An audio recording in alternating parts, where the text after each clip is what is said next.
Hey guys, tonight we're descending into one of the darkest chapters of human history, into the massive pits where thousands of plague victims were thrown together in desperate attempts to manage death on an unimaginable scale. We're talking about the mass graves of the Black Death, the reality of what those pits contained, what it was like for the people tasked with filling them, and the horrifying truth that some people may have been thrown in while still alive. This isn't sanitized medieval history. This is the raw, brutal reality of pandemic death, when entire cities were dying faster than the living could bury them. So, before we lower ourselves into those plague pits, where bodies piled upon bodies in the desperate years of 1347 to 1353 and beyond, take a moment to like the video and subscribe, but only if you genuinely enjoy what we do here. And let me know in the comments where you're tuning in from and what time it is for you. It's always fascinating to see who's joining us from around the world, especially those of you settling in for the night. Now, dim the lights, maybe turn on a fan for that soft background hum, and let's ease into tonight's journey into the mass graves of the Black Death and what they contained. The Black Death arrived in Europe in 1347, carried on ships from the Crimea that docked in Sicilian ports, with most of their crew already dead or dying. The disease, bubonic plague, caused by the bacterium Yersinia pestis, and transmitted primarily through flea bites from infected rats, spread with terrifying speed through the densely populated medieval cities and towns. The mortality rate was catastrophic. Estimates suggest that between 1/3 and 1/2 of Europe's entire population died within 5 years, somewhere between 75 and 200 million people worldwide.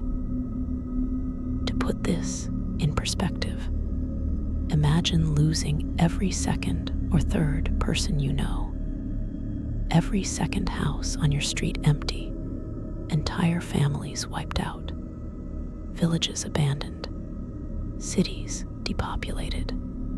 The speed and scale of death overwhelmed every normal social mechanism for dealing with mortality. The careful burial rites, the individual graves in church graveyards, the proper religious ceremonies, all of this became impossible when dozens or hundreds of people were dying daily in a single city. The mass graves that cities were forced to dig emerged from desperate necessity rather than choice. When plague first appeared in a city, authorities tried to maintain normal burial practices, but within days or weeks, the death rate exceeded the capacity of existing graveyards. The church graveyards filled completely, bodies buried in every available space, sometimes multiple bodies in graves meant for one. When the graveyards overflowed, new ground had to be consecrated for burial, a process that took time while bodies accumulated. As the epidemic worsened, even the newly consecrated ground filled rapidly. Finally, cities began digging enormous pits outside city walls or in any available open space, trenches and pits large enough to hold hundreds or thousands of bodies. These weren't graves in any traditional sense. They were mass disposal sites, places to put bodies to prevent them from rotting in streets and homes. The size of these plague pits varied depending on the city and the stage of the epidemic. But archaeological evidence and historical records describe pits that were truly enormous. Some were described as being 20 or 30 feet deep and wide enough to hold bodies laid side by side in rows. Length varied, but some pits extended for hundreds of feet. The largest could hold 1,000 bodies or more. The digging of these pits was brutal labor, working through soil and often rock to create cavities large enough for the anticipated death toll. The men who dug the pits, often criminals promised freedom in exchange for this work, or desperate poor people who needed money regardless of the risk, worked knowing they were likely digging their own graves. The mortality rate among grave diggers was extremely high. The close contact with plague victims' bodies and the infested clothing and goods that came with them ensured most grave diggers would contract plague themselves. The process of filling a plague pit began with the first bodies being placed in the bottom, usually in some attempt at order, laid out in rows side by side. Chroniclers describe workers trying initially to arrange bodies with some dignity, positioning them carefully, sometimes wrapping them in shrouds if any fabric was available. But as deaths multiplied and the pressure to clear bodies from streets and homes intensified, this care disappeared. Bodies were thrown into pits, tossed from carts, landing on top of each other in jumbled heaps. The workers who handled the bodies, the becchini or corpse carriers in Italian cities, or rakers in English ones, worked with cloths soaked in vinegar tied over their faces, believing the strong smell would protect them from plague's miasma. They used hooks and poles to move bodies when possible, trying to avoid direct contact, though the nature of the work made this impossible to maintain consistently. What those plague pits actually contained was layers of human remains in varying states of decay, mixed with quicklime that cities poured over bodies in an attempt to speed decomposition and reduce smell. The bottom layer of a pit would be the earliest victims, their bodies beginning to decompose, bloated with gases, skin discolored and sloughing off. On top of these would be more recent dead, and on top of those, the very fresh corpses, still warm, sometimes still bleeding from the buboes that had burst. Between and around all of this, quicklime created a caustic environment that burned flesh and clothing, created choking dust, and mixed with bodily fluids to create a toxic soup at the bottom of the pits. The smell was beyond description. The sweet rot of decomposition multiplied by hundreds of bodies, mixed with the acrid chemical smell of quicklime, the smell of human waste from bodies that had released their bowels in death, the smell of the plague itself, which victims reported as a distinctive putrid odor. The sounds of the plague pits would have been the sounds of bodies being dumped, the wet thump of corpses landing on corpses, the crack of bones breaking under impact or under the weight of bodies piled above, the sounds of workers shouting to each other, coordinating the grim work, The sounds of carts arriving with more dead, wheels creaking, horses snorting, and trying to pull away from the smell.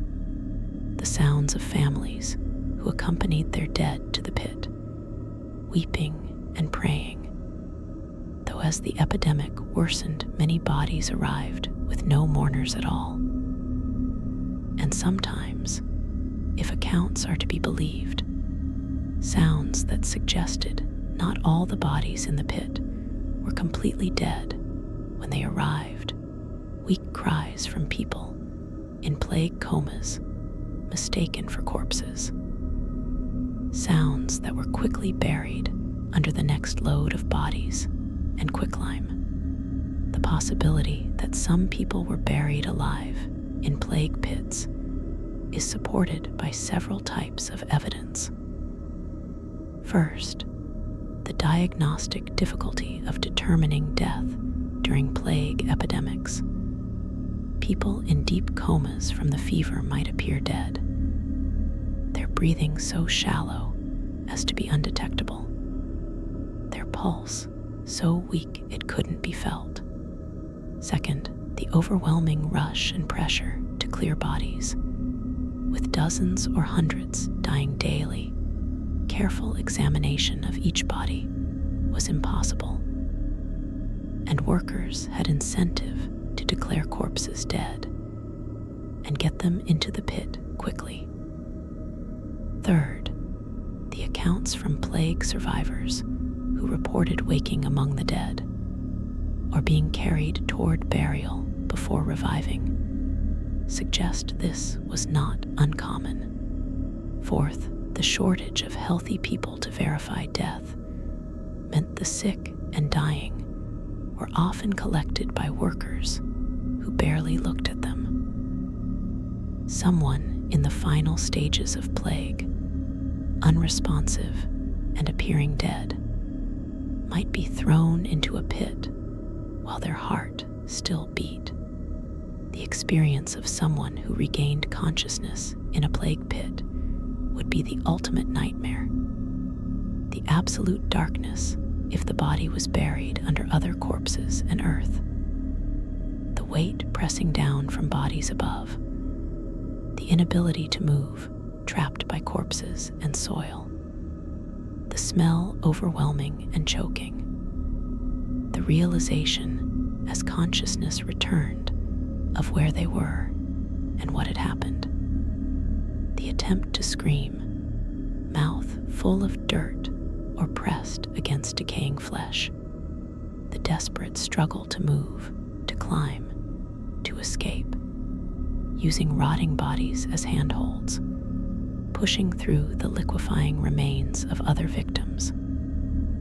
Some accounts suggest people did occasionally emerge from plague pits, climbing out in states of absolute psychological destruction, often dying shortly after from injuries sustained in the pit, or from the progression of plague that had made them appear dead. The trauma of such an experience is incomprehensible. The workers who filled plague pits faced not just the physical horror of handling so many corpses, but the psychological toll of what they were doing. Many were handling the bodies of neighbors, people they had known in life, children they had seen playing in streets, merchants they had bought from.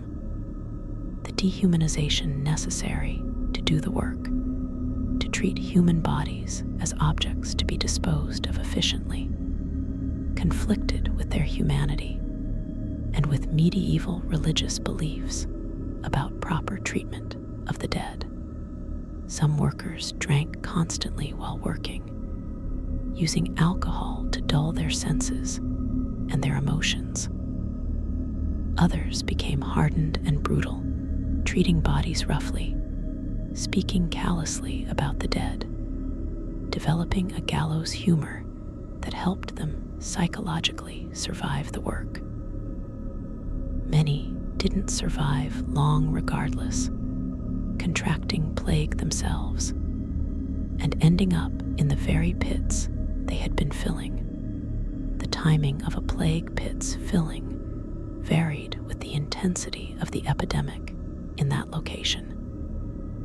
During the worst periods, when plague was at its peak in a city, a pit might fill in days or weeks, bodies arriving continuously, workers struggling to keep up with the pace of death. During the slower phases of an epidemic, a pit might take months to fill, with burials happening daily, but in smaller numbers. Some cities opened multiple pits simultaneously during peak mortality, different pits for different districts or different social classes, though this distinction often broke down as the epidemic worsened and bodies were simply put in whichever pit was closest or had room. The largest pits might contain victims from across several months of an epidemic. The bottom layer from the early phase, the top layer from the late phase, a vertical chronology of the plague's progression through that community. The official records of plague pit burials, when they exist at all, are often minimal and impersonal. Parish records might note 300 souls buried in the pest pit this month, or innumerable dead committed to the plague ground. The individual identities of most victims were lost. No record kept of their names, their lives, their families. For some people, wealthy merchants or nobles, efforts might be made to record their burial even in mass graves. But for the vast majority, the poor and the common people, they entered the pit as anonymous corpses and remained anonymous forever. This loss of identity in death, the inability to be mourned individually or to have a marked grave where family could visit, added to the horror for those who survived, knowing their loved ones were somewhere in an unmarked pit with hundreds or thousands of others. The children who died in plague, and they died in enormous numbers, children being especially vulnerable to the disease, were thrown into the pits along with adults. Chroniclers particularly noted the tragedy of seeing small bodies, infants, and young children among the dead being loaded onto carts and dumped into pits. Entire families would sometimes be in the same cartload, father, mother, and children who had all died within days of each other. The sight of children's bodies in the pit was noted by observers as especially disturbing. Even in the midst of universal death, the presence of young victims struck people as particularly tragic. Some plague pits, excavated by archaeologists, show higher proportions of juvenile remains than would be expected in normal mortality, confirming that plague killed children at disproportionate rates. The animals that came to plague pits, rats naturally, drawn by the bodies, and continuing to spread plague through their fleas, but also dogs and pigs and crows and other scavengers, created additional horror. The pits were supposed to be covered with earth regularly to prevent scavenging, but during the worst periods, there might not be enough workers or time to cover bodies properly. Animals would dig into the loose earth or feed on bodies that weren't yet covered. Dogs would drag body parts away from pits. Crows and ravens would gather in huge numbers, their cawing creating a constant sound around the burial grounds. The medieval mind interpreted these scavengers as evil omens. Demons come to claim souls, But the reality was simply that plague created a feast for carrion eaters, and they came in numbers. The religious complications of mass burial troubled medieval people deeply. Christian doctrine held that bodies should be buried in consecrated ground with proper rites, and that on Judgment Day the dead would be physically resurrected from their graves. The chaos of plague pit burial, bodies mixed together, most with no funeral ceremony, many buried in unconsecrated ground, because there wasn't time to properly consecrate new burial grounds, created theological anxiety. Were souls endangered by improper burial? Would bodies be able to resurrect if they were mixed with hundreds of others? Priests did attempt to bless the plague pits and to perform abbreviated mass funerals, but as clergy died in high numbers from attending plague victims, even this became difficult. Some plague pit burials received no religious ceremony at all. Bodies simply dumped and covered. The social hierarchies that structured medieval life persisted even in death during plague, at least initially. Early in epidemics, efforts were made to separate social classes in burial. Merchants might be buried in different sections of a pit from laborers, or wealthy families might purchase space in church crypts even during plague years. But as epidemics worsened, these distinctions collapsed. Rich and poor ended up together in the pits, social status meaningless in death as it hadn't been in life. This leveling, the fact that plague killed nobles and peasants alike and buried them together, was noted by chroniclers and may have contributed to social upheavals after the plague. As survivors questioned hierarchies that plague had shown to be ultimately meaningless, the economy of death that developed around plague pits included people profiting from the catastrophe. The workers who handled bodies were paid, often quite well given the risk, and the shortage of people willing to do the work. Cart drivers who transported bodies charged fees. Guards who were posted at plague pits to prevent looting of the dead's possessions and clothing received wages. Some workers stole from the dead, taking jewelry or clothing or coins, despite the risk of infection and despite laws making this punishable by death. The desperation of plague times created both opportunity and moral collapse, with some people exploiting the crisis for gain, while society was too overwhelmed to police such behavior effectively. The long-term presence of plague pits in medieval cities created lasting problems. The ground over the pits would settle as bodies decomposed, creating depressions and sometimes exposing remains. The contamination of soil and groundwater from the decomposing bodies could affect nearby wells and gardens. The psychological effect of living near a plague pit, knowing thousands of bodies were buried nearby, affected property values and neighborhood desirability for generations. Some plague pits were built over with buildings or streets in later centuries, meaning modern cities contain hidden mass graves that most inhabitants don't know about. Archaeological excavations sometimes discover these plague pits, finding layers of skeletons showing the characteristic damage of plague. The buboes leaving marks on bones, the evidence of mass mortality preserved in the earth.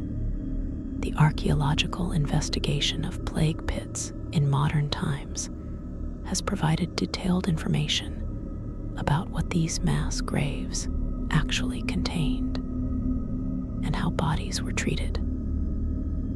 Excavations in London at sites like East Smithfield, where a plague cemetery was specially opened in 1348 and 1349, show burial practices that evolved as the crisis deepened.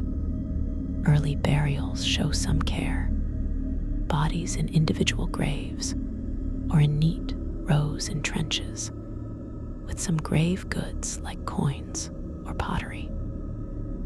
Later burials show increasing desperation, bodies jumbled together with no apparent order, multiple layers of remains with no soil separation between them, evidence of bodies thrown rather than placed.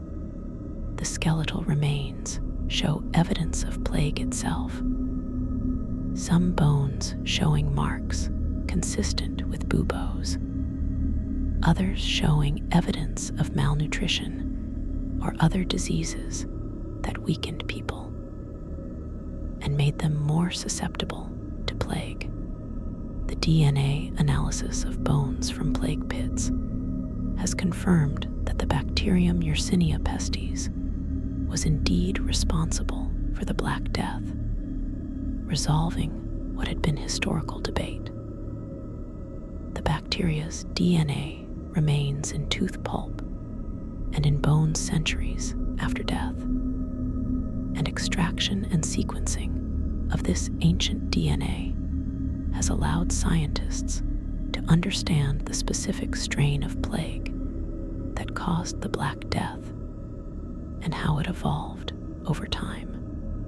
This research also revealed that the plague strain was incredibly virulent, far more deadly than modern plague, explaining the catastrophic mortality rates. The bones themselves tell stories, showing us the age, sex, and general health of victims, revealing that plague killed across all demographics, but particularly affected those who were already weakened by malnutrition or other illness. The experience of families who brought their dead to plague pits varied depending on the stage of the epidemic and the customs of the particular location. Early in an epidemic, families might be able to accompany their dead to say prayers, to see their loved one placed in the pit, to mark in their memory approximately where in the mass grave their family member lay. They might throw earth on the body themselves, might leave tokens or flowers, might stand vigil for a time. But as epidemics worsened and death rates soared, families were often forbidden from accompanying bodies to the pits, the risk of infection too high, and the work moving too quickly to allow mourners. Bodies would be collected from homes by workers and taken away, families never knowing exactly where their loved ones ended up, or having any closure beyond knowing they were somewhere in one of the city's plague pits. The smell of plague pits was notorious and was one of the most commonly mentioned aspects in historical accounts. The odor could be detected from considerable distances. People knew they were approaching a plague pit long before they could see it. The combination of decomposition, quicklime, and human waste created a miasma that people believed was itself dangerous, capable of spreading plague through the air.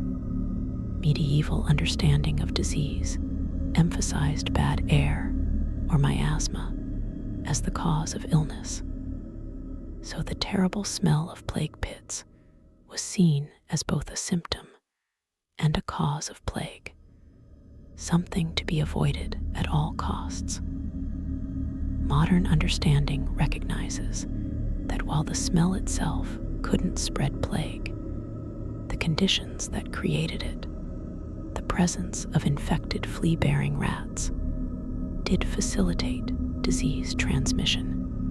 The liquid that accumulated at the bottom of deep plague pits, a mixture of bodily fluids, decomposition products, rainwater, and dissolved quicklime, created a toxic soup that had to be managed. In some pits, this liquid would drain into surrounding soil, potentially contaminating groundwater. In others, it would pool, creating stagnant, fetid puddles that attracted insects and added to the smell. The workers who dealt with these pits sometimes had to wade through this liquid to position bodies or to add more quicklime, an experience that was both physically and psychologically devastating. Some accounts describe workers becoming ill not from plague itself, but from the toxic effects of the decomposition products and chemicals they were exposed to in the pits. The psychological impact on the communities that could see or smell the plague pits from their homes was profound. The constant reminder of mass death, the knowledge that friends and family members were in those pits, the fear that you would soon join them, created an atmosphere of terror and despair. Some people became fatalistic, believing death was inevitable and abandoning normal behavior, engaging in hedonistic excess or criminal behavior since consequences no longer mattered. Others became intensely religious, seeing plague as divine punishment and turning to prayer and penance. Still, others fled if they had means to do so, abandoning cities for countryside, though often bringing plague with them and just spreading it further. The variations in plague pit practice across different regions of Europe reflected different cultural approaches to death and different levels of social organization. Italian cities, which were hit early and hard by plague, developed systematic approaches to plague burial relatively quickly, with designated plague cemeteries and organized corpse collection. Northern European cities were slower to organize, and their early responses were more chaotic. Some cultures emphasized maintaining some degree of burial ritual even during mass death, while others quickly abandoned ritual in favor of efficiency. The presence and strength of civic authorities made a difference. Well-organized cities handled plague burial more systematically than places where authority had collapsed under the crisis. The reuse of plague pits was common practice, with new epidemics reopening old plague grounds to bury new victims. Plague returned in waves after the Black Death, major outbreaks occurring every few years or decades through the 15th and 16th centuries and beyond. Each new outbreak would fill the plague pits further, or new pits would be dug adjacent to old ones, creating entire fields of plague dead. Some plague burial grounds remained in use for centuries, accumulating victims from multiple epidemics across generations. The ground became saturated with human remains, and residents came to know certain areas as plague ground, places associated with death and misfortune. The looting of plague pit bodies, while forbidden and theoretically punishable by death, did occur.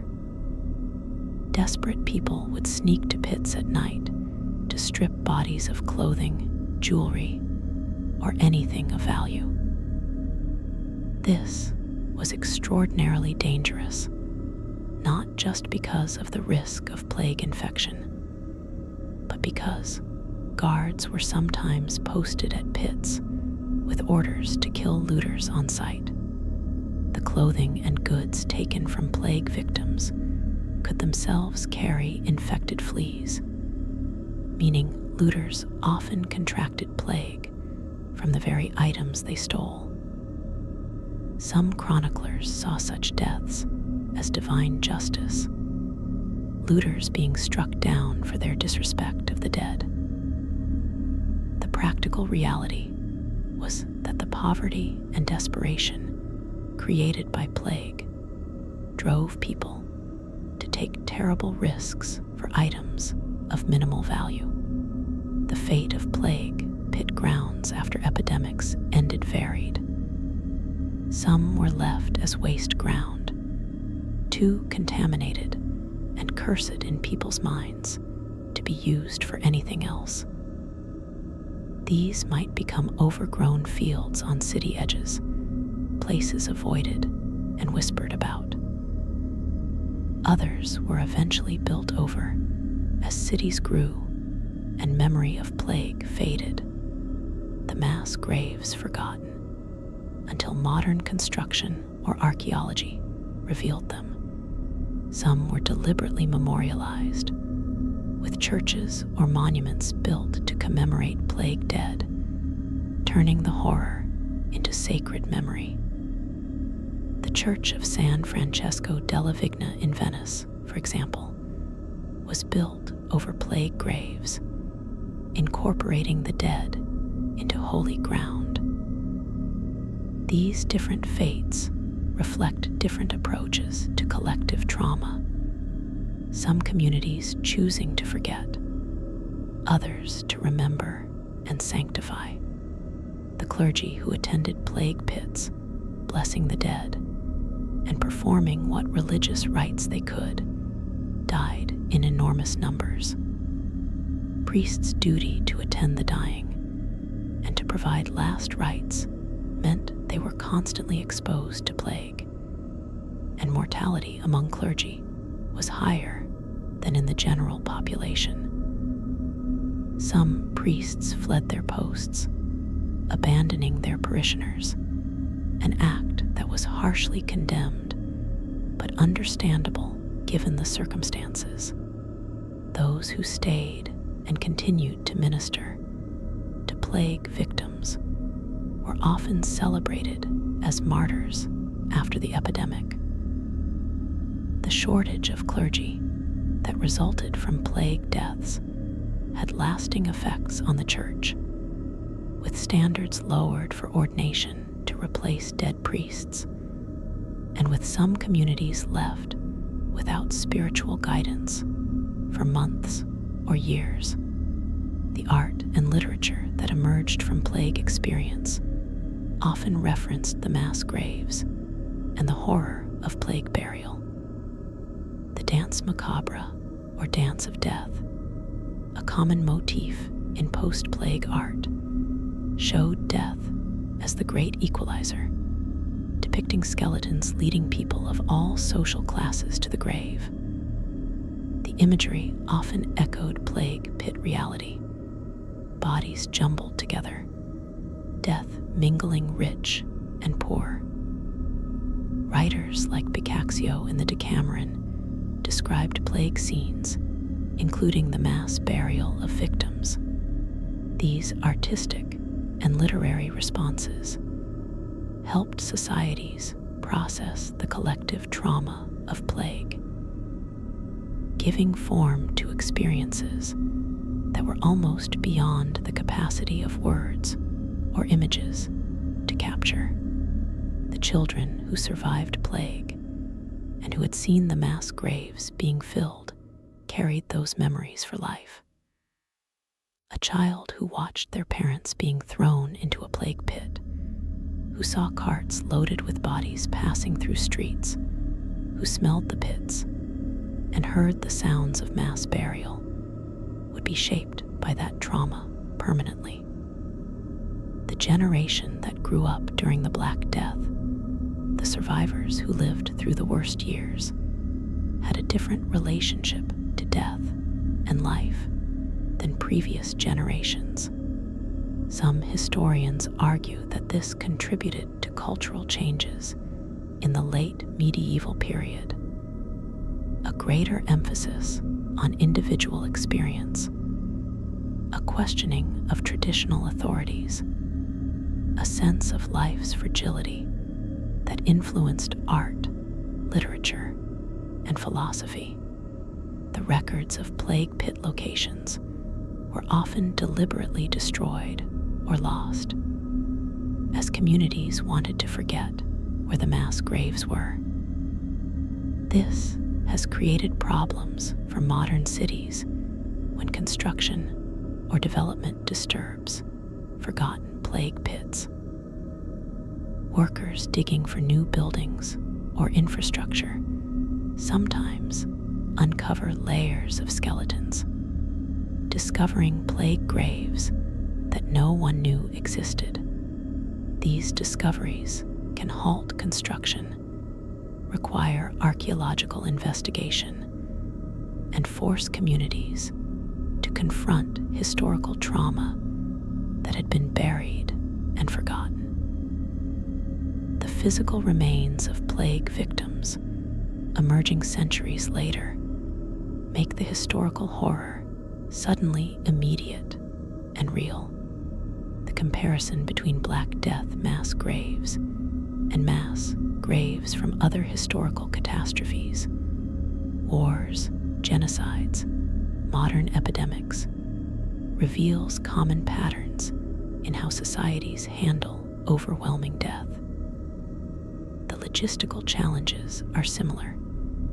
How to dispose of bodies faster than normal burial mechanisms can manage. The psychological impact on survivors is comparable. The trauma of witnessing mass death, the difficulty of grieving without normal rituals, the tendency toward dehumanization in the face of overwhelming mortality appears across contexts. Bodies becoming objects that must be efficiently managed rather than individuals who deserve dignity. These parallels suggest that there are limits to how humans can process mass death while maintaining normal social and psychological functioning. The quicklime that was poured liberally into plague pits served multiple purposes and created its own problems. The lime was meant to accelerate decomposition and reduce smell, and it did have some effect on both. But quicklime in contact with water and organic material generates significant heat, and there are accounts of plague pits essentially cooking the bodies in the bottom layers. The lime and decomposition creating enough heat that steam rose from pits. The lime also created caustic conditions that were dangerous to workers, causing chemical burns on skin, lung damage if the dust was inhaled. The white powdery lime coating everything in and around the pits became visually associated with plague death, and the sight of lime-covered bodies would have been ghostly and disturbing. The specific ways plague killed, the timeline from infection to death, meant that plague pit burial sometimes occurred very soon after death. Plague could kill in a matter of days from first symptoms to death, and during peak epidemic periods, bodies would be collected daily, or even more frequently.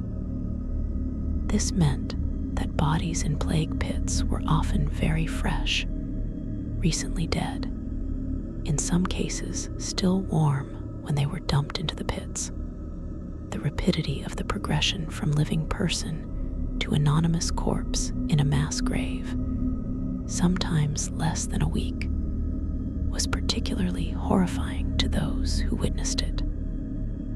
Someone could be walking and talking on Monday, dead, and in a plague pit by Friday, their identity already lost in the mass of other victims. The physical transformation that bodies underwent in plague pits, the decomposition process accelerated by the density of bodies, the heat generated, the quicklime, was rapid and dramatic. Soft tissue would be consumed within weeks, leaving skeletal remains surrounded by a slurry of decomposition products. The quicklime would partially dissolve bones, particularly smaller bones, leading to incomplete skeletons in many plague pit excavations. The process would produce gases that would sometimes cause the earth over pits to bulge, or to release sudden outflows of foul-smelling vapor when disturbed. These physical processes, while natural results of decomposition, were interpreted by medieval people as evidence of supernatural evil, proof that plague was demonic in origin. The demographics of plague pit burials, who ended up in the pits versus who got individual burial, reflected and reinforced social inequalities. The wealthy, even during plague, often managed to secure individual burial in church grounds or private vaults, paying premium prices for the privilege of avoiding mass graves. The poor had no such option and ended up in plague pits by default. The middle classes, merchants, and artisans might initially secure individual burial, but as epidemics worsened, and as family members died and inheritance passed to heirs who were themselves soon dead, might end up in pits as resources ran out. The plague pits thus became disproportionately repositories of the poor, their lives erased both by death and by anonymity in burial. The women who did the work of preparing bodies for burial, washing them and wrapping them in shrouds when such care was still possible, faced particular risks and particular horror. This was traditionally women's work, performed by female family members or by paid women in the community. During plague, these women were handling bodies covered in infected buboes that had sometimes ruptured, exposing themselves to enormous infection risk. Many women who prepared plague victims for burial became victims themselves within days, dying from the same disease they had tried to manage with traditional death rituals. As the epidemic worsened, the practice of washing and shrouding bodies was often abandoned entirely. Bodies buried as they died, unwashed and uncovered. The emotional and spiritual crisis that plague pits represented for medieval people cannot be overstated. The proper burial of the dead was not just social custom, but religious necessity, a final act of care that the living owed the dead, and that was believed to affect the soul's fate in the afterlife, to be buried without ceremony, mixed anonymously with hundreds or thousands of others, denied individual grave and marker, was a fate people had feared and tried to avoid through burial planning and joining religious confraternities that guaranteed proper burial. Plague made this universal fear reality for the majority of victims, the anguish of survivors who knew their loved ones were in plague pits, but couldn't visit a specific grave, couldn't lay flowers or say prayers at a marked location, added psychological pain to the already overwhelming grief of loss. The timing of plague pit openings and closings through an epidemic created a timeline of the disease's progression that can sometimes be reconstructed from archaeological and historical evidence. A city might open its first plague pit when the outbreak was still manageable, but growing. Perhaps after a few dozen deaths had overwhelmed normal burial capacity.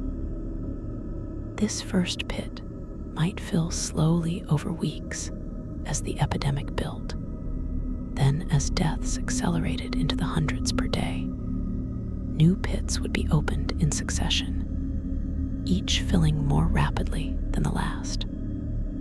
At the peak of mortality, multiple pits might be filling simultaneously, bodies flowing into them in a continuous stream. As the epidemic waned, the pace would slow, the final pits taking longer to fill. Then, a period of no new burials before the pit was closed and covered over, remaining as a scar on the landscape and the community's memory. The experience of plague pit workers who survived long enough to see epidemics end was complex and often isolating. These men, many of whom had been criminals or outcasts before taking the work, had handled thousands of dead bodies, had been intimate with death in ways that separated them psychologically from normal society. When epidemics ended and cities tried to return to normal life, these workers found themselves marked, avoided by others, sometimes honored for their service, but more often shunned as cursed or contaminated. Some had become wealthy from the high wages paid for plague work, but found their money couldn't buy re-entry into normal social life. Others had contracted plague themselves, but survived, bearing the scars of buboes and the trauma of their experience, doubly marked as both plague survivors and death workers. The Jewish communities in medieval Europe faced particular horrors related to plague death and burial. False accusations that Jews had caused plague by poisoning wells led to pogroms across Europe, with entire Jewish communities massacred. The bodies of these murdered people often ended up in mass graves similar to plague pits, but their deaths were from violence rather than disease. In some cities, Jewish plague victims were denied burial in plague pits with Christians and were required to dig separate burial grounds, adding discrimination in death to the discrimination faced in life. The trauma of plague for Jewish communities was thus doubled, suffering from the disease itself and from violent persecution blamed for it. The transformation of landscape by plague pits was lasting in many locations. Fields that had been agricultural land before plague, or that had been on city edges, became identified as death grounds. The soil, enriched by decomposition of thousands of bodies, might grow plants unusually well, but no one wanted to eat food grown on plague ground. The land might be left fallow for generations, or used for purposes that didn't involve food production. Trees planted on or near plague pits sometimes showed unusual growth patterns, their roots disturbed by the mass of buried remains. The physical geography of cities was altered by plague, with certain areas permanently marked as plague ground in collective memory, even after physical evidence was no longer visible. The birds and animals that fed on plague pit remains faced no risk from plague themselves, as bubonic plague is primarily a mammalian disease and doesn't typically infect birds. This meant that crows and ravens would feast on plague dead with impunity, growing fat, and numerous around plague pits. Medieval people, not understanding this, saw the birds as demons or harbingers of death, creatures that thrived on human misery. The reality was more prosaic, but still disturbing. These scavengers were simply exploiting an abundant food source, but their presence, the sound of their cawing, the sight of them picking at bodies, added to the hellish atmosphere around plague burial grounds. Dogs and pigs that ate human remains from pits could potentially carry infected fleas and thus spread plague, making them disease vectors, even though the meat itself didn't sicken them. The weather's effect on plague pit conditions varied seasonally and created different types of horror. Summer epidemics meant decomposition happened rapidly. The smell became overpowering quickly, and bodies needed to be covered with lime and earth constantly to control the stench and the flies. The heat made the work of filling pits almost unbearable. Workers laboring in the sun with vinegar-soaked cloths over their faces, trying not to breathe too deeply of air that seemed thick with death.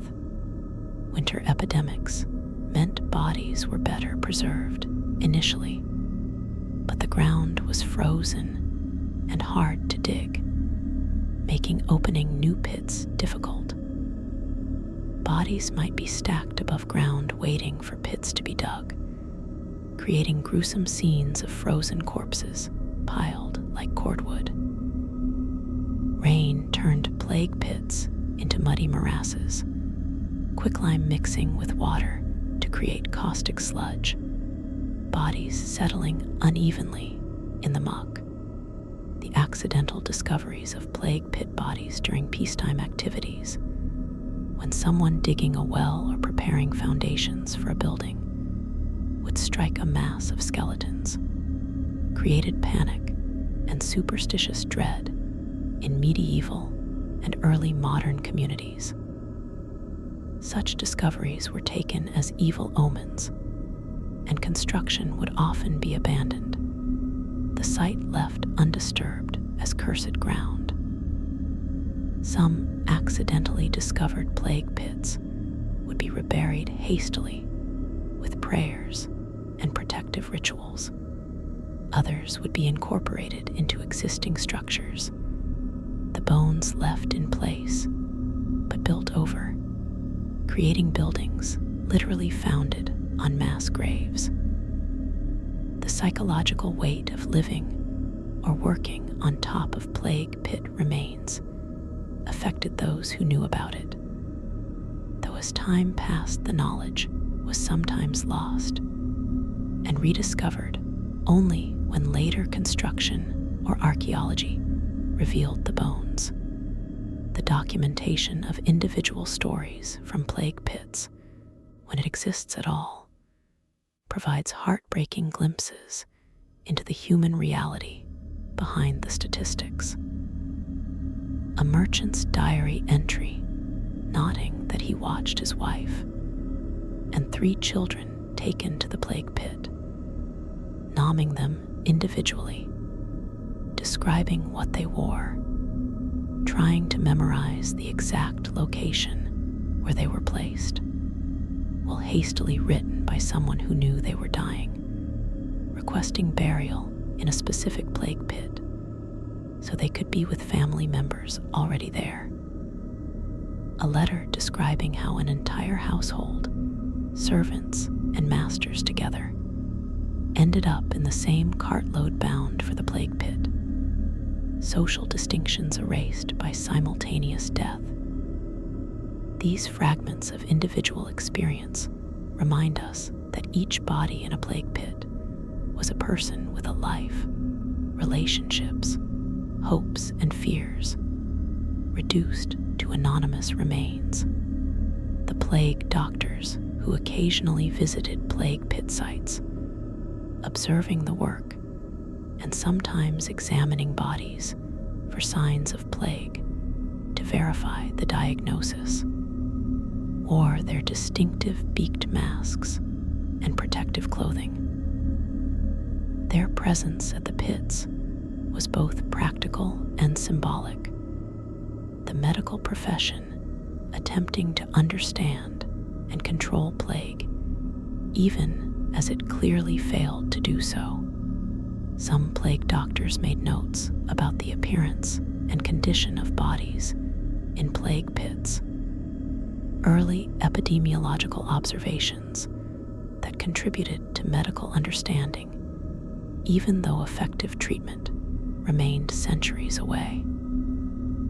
Other plague doctors gave the pits a wide berth, recognizing that there was nothing they could do, and that proximity to so many plague dead increased their own risk of infection.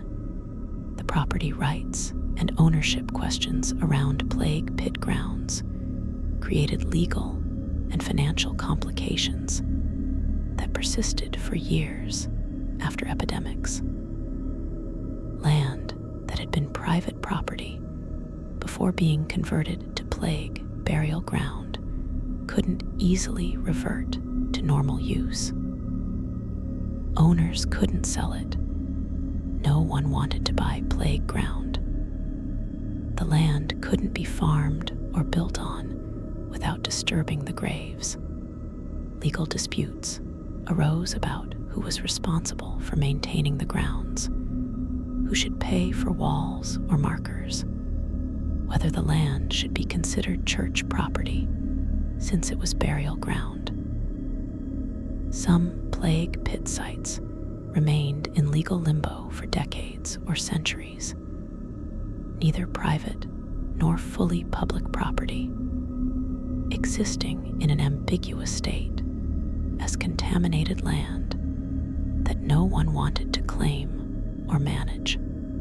The erosion of social norms that accompanied plague extended to treatment of the dead and to plague pit practices. Normally taboo behaviors, stripping the dead, handling corpses roughly, speaking crudely about the deceased, all became normalized during plague times. The psychological distance necessary for workers to function required dehumanizing the dead, treating bodies as objects rather than as people who had recently been alive. This dehumanization, while psychologically necessary for the workers, shocked observers and contributed to the sense that plague had transformed society, that normal rules and behaviors had been suspended. The resumption of normal death practices after plague was partly an attempt to reassert pre-plague social norms and to restore the boundary between life and death that plague had violated so completely. The children who were orphaned by plague and who had no living relatives to care for them sometimes ended up as wards of plague pit workers or of churches, raised by people who had seen their parents thrown into the pits. These children grew up with the knowledge that their family was in the plague pit somewhere, anonymous among thousands. The trauma of this, the absence of graves to visit or markers to indicate their family existed, shaped these orphans' identities and their relationship to their past. Some spent their lives trying to learn anything they could about parents they barely remembered, searching records and asking old survivors, trying to construct some connection to family that had been erased by plague and mass burial. The comparison of different plague pit sites by historians and archaeologists reveals variations in burial practices that reflect local culture, resources, and the intensity of the epidemic. Some pits show careful layering of bodies, indicating workers took time to arrange remains, even under pressure. Others show complete chaos, bodies jumbled at random angles, indicating urgent dumping with no attempt at order. Some pits show evidence of coffins or wooden boxes, suggesting initial attempts to maintain some burial dignity. Others show no such evidence, bodies thrown in naked or in their death clothing. The density of bodies varies, some pits packed tightly with remains nearly touching, others with some spacing suggesting earth was periodically added between layers. These variations tell stories about how different communities handled the unhandleable, the strategies they used to manage mass death. The sounds of plague pits at night, after workers had left and the site was quiet, were described in several historical accounts as particularly disturbing. The settling of newly buried earth as bodies decomposed and compacted, creating groans and sighs that sounded eerily like human voices. The gases released by decomposition, sometimes creating whistling or bubbling sounds as they escaped through the soil. Animals moving around and through the site, their sounds interpreted as supernatural entities. Guards posted at night to prevent looting reported being terrified by these sounds, some abandoning their posts rather than spend the night near the pits. The acoustic environment of plague pits contributed to their supernatural reputation. People hearing sounds they interpreted as restless spirits or demons when they were actually just the physics of decomposition and the ordinary sounds of animals. The economic disruption caused by plague extended to the death industry itself. Coffin makers couldn't keep up with demand and dramatically raised prices, making coffins unaffordable for most people. Gravediggers, already scarce because so many had died, could demand high wages. The wood and quicklime needed for plague burials became expensive commodities. This created a black market in death goods and services, with price gouging and profiteering from others' misery. Some cities tried to regulate prices and to ensure essential death services remained available. But enforcement was difficult during the chaos of epidemic. The inflation in death-related goods and services meant that even those who wanted to provide their family members with dignified burial often couldn't afford it, forcing them to resort to plague pits not by choice, but by financial necessity. The preservation of plague pit memories in local folklore and legend created lasting cultural impacts. Places where pits had been located became associated with ghost stories, with reported sightings of plague victim spirits, with curses and bad luck. These folk traditions served multiple functions. They kept memory of plague alive across generations. They marked dangerous or contaminated ground in ways that everyone understood, and they processed collective trauma through narrative. The ghost stories were usually variations on themes of restless spirits seeking proper burial, of warnings to respect the dead, of the consequences of disturbing plague graves. While supernatural elements were added over time, these stories contained kernels of truth about the locations and extent of plague burial, the ritual practices that developed around plague pits, the processions of bodies to burial sites, the prayers said by priests, the covering of faces by workers, all became standardized responses to mass death that were carried forward to later epidemics. When plague returned in subsequent outbreaks, communities knew how to respond in ways they hadn't during the Black Death.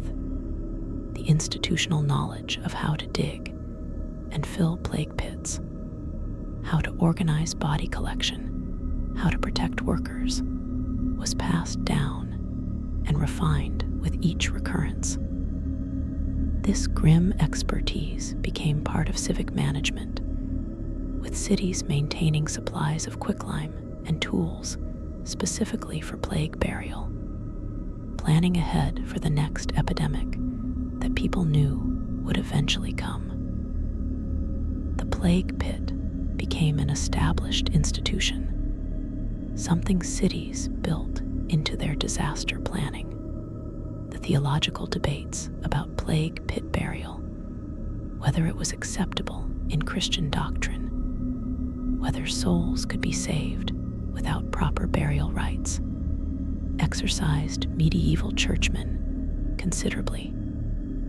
Some argued that God would understand necessity, and that the souls of plague victims were not endangered by mass burial. Others insisted on the importance of individual burial and proper rites, arguing that corners should not be cut no matter the circumstances. The practical reality was that necessity overruled doctrine. Plague pits were used regardless of theological objections, but the debate reflected deeper anxieties about whether plague represented divine judgment and whether communities were compounding their sins by treating the dead improperly.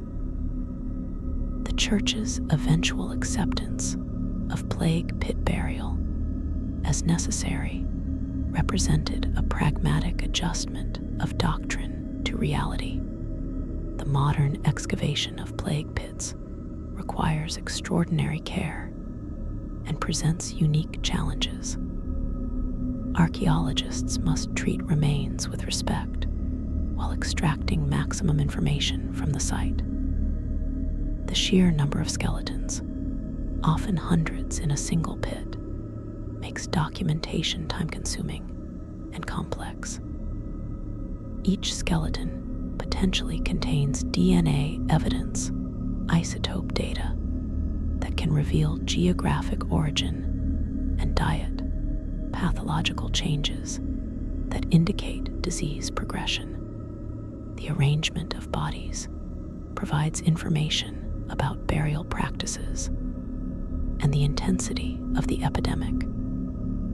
But excavation must balance research value against the wishes of descendant communities, religious requirements for treatment of human remains, and practical limitations of time and funding. Some plague pits have been fully excavated and the remains reburied elsewhere. Others have been studied minimally, then left undisturbed. The decision of what to do with discovered plague pits remains ethically complex. The comparative mortality data from plague pit excavations versus normal cemetery burials reveals the demographic impact of plague with stark clarity.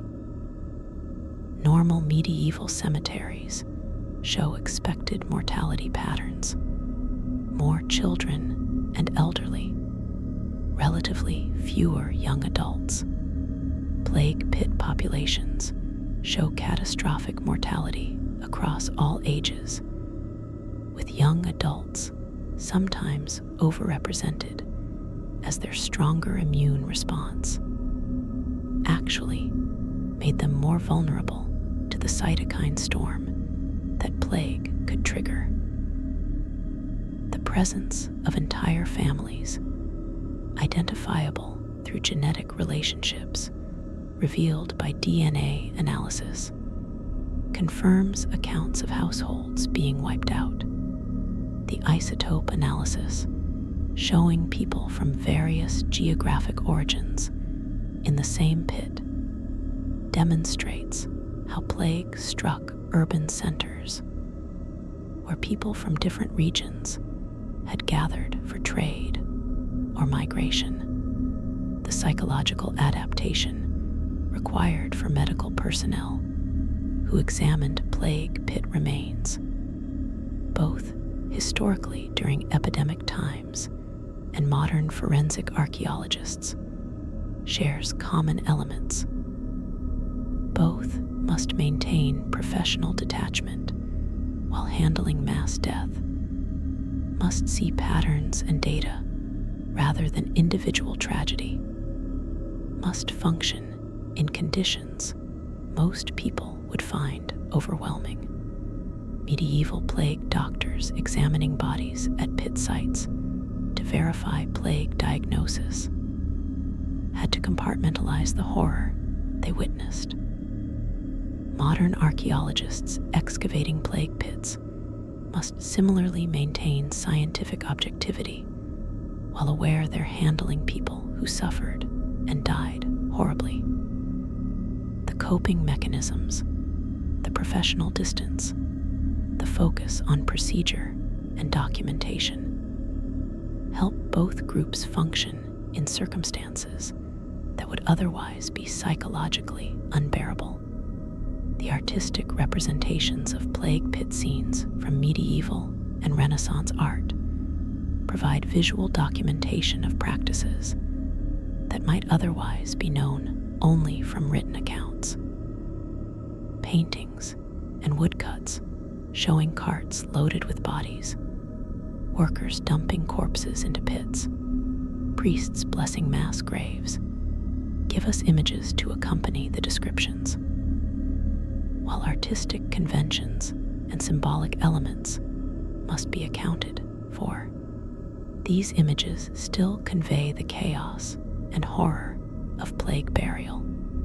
The artistic choice to depict these scenes, to make permanent visual records of such traumatic events, suggests the importance placed on witnessing and remembering plague. These artworks served partly as warnings, reminders of mortality, and partly as historical documentation, preserving memory of events that shaped entire societies. The environmental contamination from plague pits, while primarily a medieval concern regarding miasma, did have real effects that can be detected centuries later. Soil studies at plague pit sites show elevated levels of certain elements and organic compounds that derive from decomposing human tissue. Groundwater near plague pit sites can show chemical signatures of the mass burials.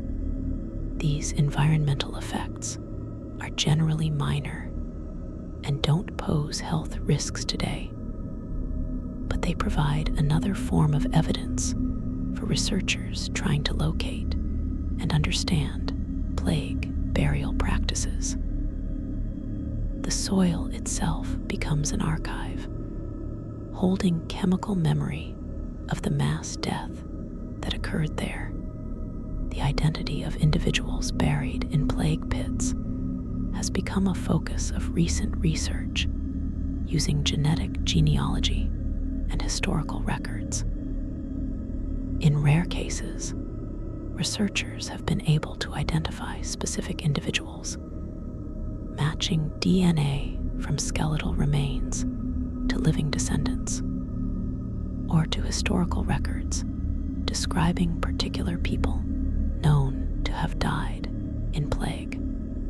These identifications transform anonymous plague victims back into people with names and stories, providing closure for their descendants and humanizing the statistics.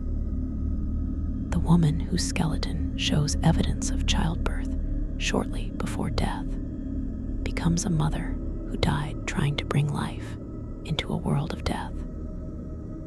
The child whose remains show malnutrition becomes a poverty-stricken victim of both plague and social inequality. Identification makes individual tragedy visible within mass catastrophe. The ritual closure of plague pits, when they were finally filled to capacity and covered permanently, varied across communities. Some held elaborate ceremonies, with priests blessing the grounds and conducting requiem masses for all the dead buried there. Communities would gather, mourn collectively, and attempt to find meaning in the overwhelming loss. Other pit closures were quiet affairs, workers simply filling in the final layer of earth and walking away, exhausted survivors with no energy left for ceremony. The presence or absence of ritual closure likely affected how communities processed plague trauma, whether they had a definitive moment to transition from crisis to recovery, or whether the epidemic simply petered out without clear resolution. The continuing discoveries of plague pits in modern cities, revealed by construction projects or archaeological surveys, create moments where the past intrudes violently into the present.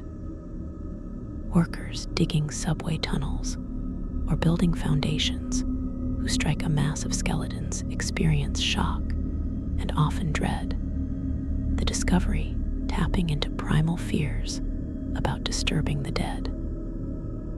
Projects must halt, archaeologists must be called, decisions must be made about whether to excavate or preserve in place. These discoveries generate media attention and public interest, bringing historical plague suddenly into contemporary awareness.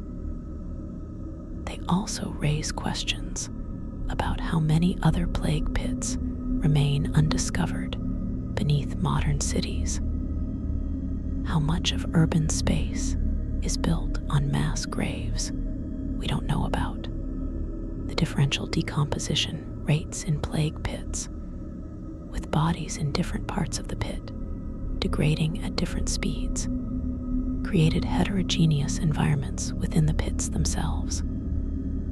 Bodies at the bottom, subjected to pressure from those above and saturated with fluids and quicklime, might be reduced to bones within months. Bodies near the top, with better drainage and aeration, might preserve soft tissue longer. Bodies in the center of large pits might experience yet different conditions. This variation affects what archaeologists find when excavating plague pits. Some areas yielding well-preserved skeletons, others showing only bone fragments, still others containing mummified soft tissue. The microenvironments within pits created different preservation conditions that add complexity to interpretation. The relationship between plague pits and the surrounding community evolved over time. Immediately after burial, the pits were places of horror and mourning, avoided when possible, approached with dread when necessary. As years passed without recurrence of plague, the pits became less frightening, simply part of the landscape, places people grew accustomed to. When plague returned in later epidemics, the old pits became important again, either reopened for new victims or serving as reminders of past devastation.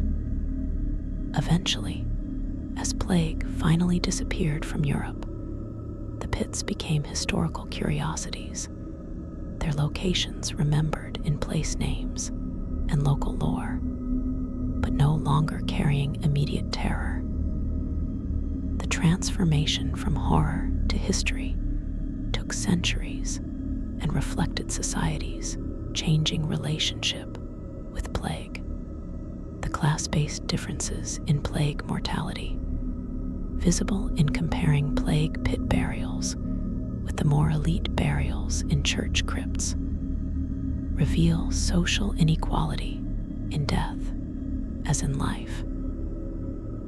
The wealthy, who could afford individual burial, showed similar plague mortality rates to the poor, but their treatment in death was dramatically different. Analysis of skeletal remains from elite contexts shows they were generally better nourished and healthier before plague than pit burial victims, suggesting better life conditions provided some resilience, though not immunity. The poor who ended up in plague pits often showed signs of chronic stress and malnutrition that made them more vulnerable. Plague was a social leveler in that it killed across classes, but it didn't eliminate class distinctions in how victims were treated during illness or after death. The trauma processing through memorial practices, including modern memorial services held at discovered plague pit sites, attempts to give dignity in retrospect to victims who received little at death. When plague pits are found, some communities hold ceremonies to honor the dead, acknowledging the suffering and providing the religious rites that were impossible during plague times.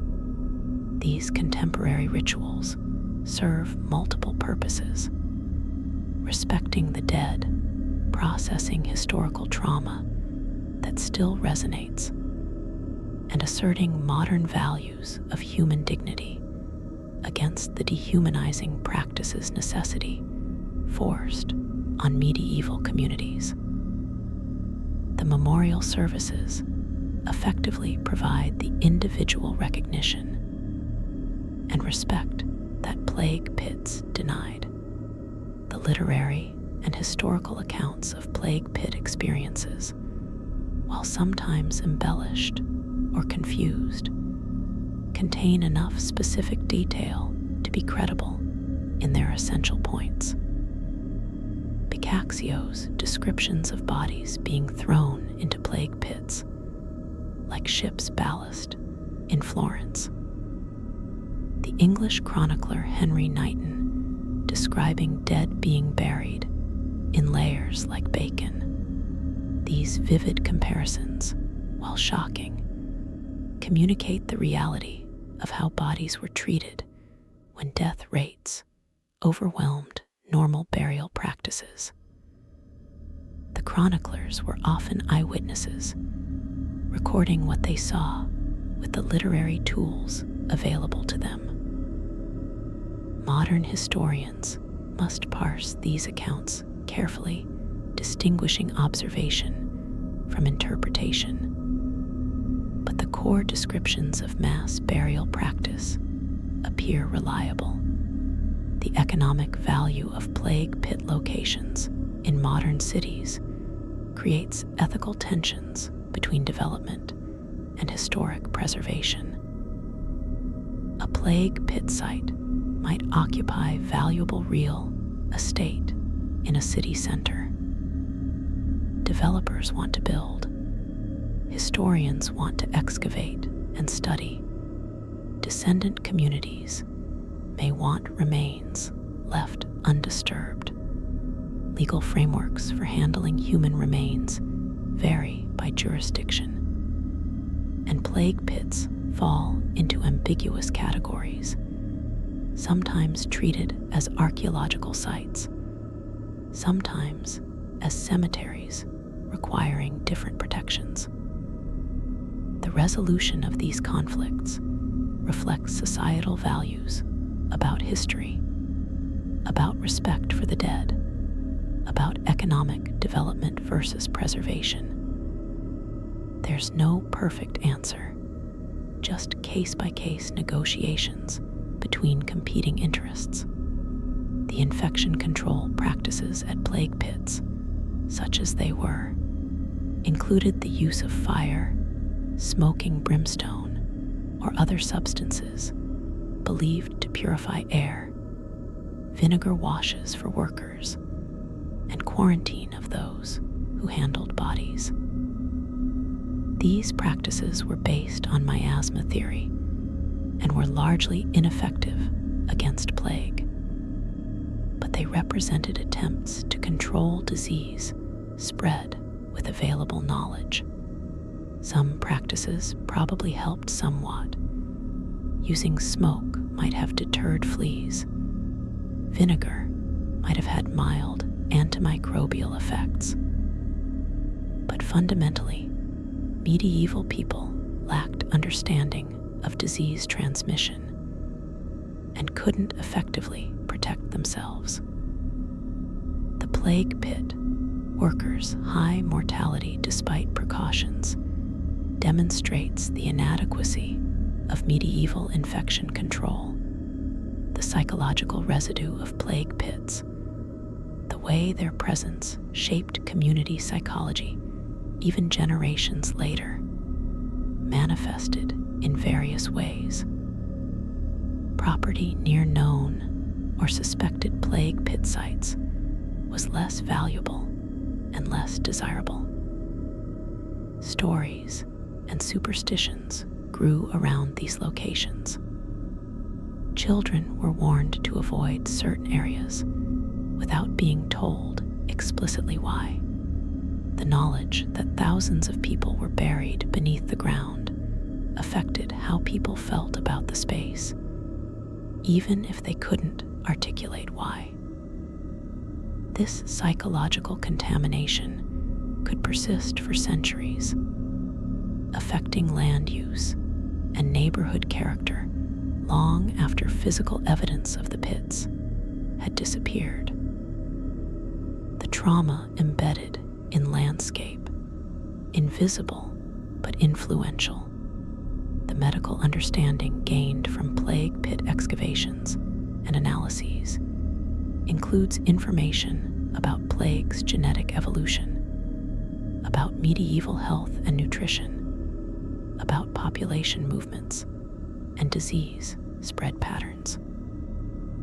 The ancient DNA extracted from plague victims allows scientists to track how Yersinia pestis evolved and spread across continents. The skeletal evidence provides data on medieval living conditions and health status. The geographic diversity of victims in urban plague pits reveals trade networks and migration patterns. These scientific insights, derived from the remains of people who suffered horribly, represent a form of meaning extracted from tragedy, knowledge that serves current and future generations, earned through past suffering. The comparison between Black Death plague pits and mass burial during other historical catastrophes, from ancient plagues to World War concentration camps to modern epidemics, reveals universal patterns in how societies respond to overwhelming death. The logistical challenges are similar across time. The necessity of rapid disposal of bodies, the breaking down of normal burial practices, the trauma to those handling the dead, the dehumanization that accompanies mass death appears universally. Bodies becoming things to be managed rather than people to be mourned. The long-term effects on survivors, the collective trauma, the changed relationship with death, also show continuity across different mass mortality events. Plague pits are specific to their historical moment, but also exemplify broader human experiences of catastrophic loss. The sensory memory of plague pits, preserved in historical accounts, provides visceral connection to past experience. The smell, described repeatedly as overpowering and unforgettable, the visual horror of bodies piled in pits, the sounds of mass burial. These sensory details make the history immediate and real in ways that statistics cannot. When we read medieval descriptions of plague pit smell carrying across distances, of flies so numerous they darkened the air, of the sounds of bodies falling onto bodies, we access something of what witnesses experienced. This sensory history bridges the gap between past and present, making the suffering of people dead for centuries comprehensible to us now. So tonight, as you settle into bed in the safety and cleanliness of the modern world, think about those plague pits and what they contained.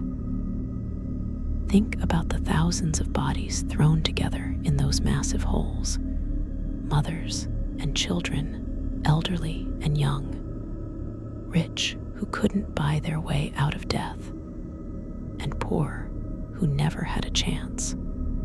Think about the people who spent their final conscious moments lying in those pits, buried alive by accident or error, struggling in darkness among the dead and dying, calling out unheard, their terror beyond anything we can truly imagine.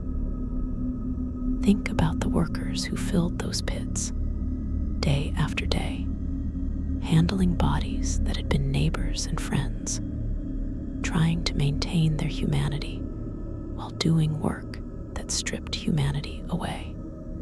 Think about the communities that lived with those pits, the smell carrying on the wind, the knowledge that loved ones were in there somewhere, anonymous among thousands. The plague pits of the Black Death were sites of suffering and horror on a scale that modern people struggle to comprehend. Each pit containing individual tragedies multiplied by hundreds or thousands. The bodies in those pits were people who had lives and dreams and families, reduced to anonymous remains mixed together, their individual identities erased by the overwhelming tide of death.